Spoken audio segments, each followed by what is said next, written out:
Hello friends, അങ്ങനെ നമ്മുടെ ITV റൈഡൊക്കെ കഴിഞ്ഞു. അപ്പോൾ നിങ്ങളൊരു ജംഗിൾ വാട്ടർഫോൾ തീമൊക്കെയാണ് എക്സ്പെക്റ്റ് ചെയ്യുന്നതെങ്കിൽ കണ്ണടച്ച് നിങ്ങൾക്ക് ആസ് ആൻ അഡ്വഞ്ചർ ചൂസ് ചെയ്യാൻ പറ്റും. അപ്പോൾ ഇവിടുത്തെ പരിപാടികൾ കഴിഞ്ഞ് നമ്മളിവിടെ ലഞ്ചിന് വേണ്ടി പോവുകയാണ്. അപ്പോൾ ഇവരുടെ ബഗ്ഗിലാണ് നമ്മളെ കൊണ്ട് ഹോട്ടലിൽ ഇറക്കും. ഹോട്ടലിൽ പോകണ വഴിക്ക് നമുക്ക് ബാലിനീസ് ഹൗസൊക്കെ കാണാൻ പറ്റും. അപ്പോൾ കുറേ ഒരു ടെമ്പിൾ കാണാൻ നമുക്ക് പറ്റും. പക്ഷേ ശരിക്കും പറഞ്ഞാൽ ടെമ്പിൾ പണിതിട്ടാണ് ഇവർ വീട് വെക്കുന്നത്. അപ്പോൾ അതുകൊണ്ടാണ് നമ്മൾ കുറേ സൈഡിലൊക്കെ നമുക്ക് കുറേ ടെമ്പിൾസ് കാണും. അതൊരു ട്രഡീഷണൽ ഭാഗമാണ്. ഇവർ ഭയങ്കരമായിട്ട് സ്പിരിച്വൽ ബിലീവേഴ്സാണ്. പ്രയറും കാര്യങ്ങളൊക്കെ നടക്കുന്ന ആൾക്കാരാണ്. അപ്പോൾ നമ്മളിവിടെ നടക്കുമ്പോഴും എവിടെ ചെന്നാലും നമുക്ക് ചനങ് സാരി എന്ന് പറഞ്ഞൊരു സംഭവം കാണാൻ പറ്റും.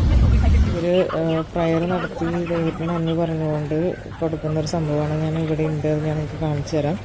പിന്നെ ഇവിടുത്തെ അടുത്ത ടാസ്ക് സ്റ്റെപ്പുകാരിലാണ്. സ്റ്റെപ്പുകൾ നമ്മളധികം ഗ്യാപ്പില്ലാത്ത കാരണം കൊണ്ട് ഇത് വലിയ കുഴപ്പമില്ല കയറാം. പക്ഷേ വേറെ പല സ്ഥലങ്ങളിലും ഗ്യാപ്പ് ഭയങ്കര കൂടുതലാണ്. അപ്പോൾ അത് കയറാൻ കുറച്ച് ബുദ്ധിമുട്ടായിട്ട് എനിക്ക് ഫീൽ ചെയ്തിട്ടുണ്ട്.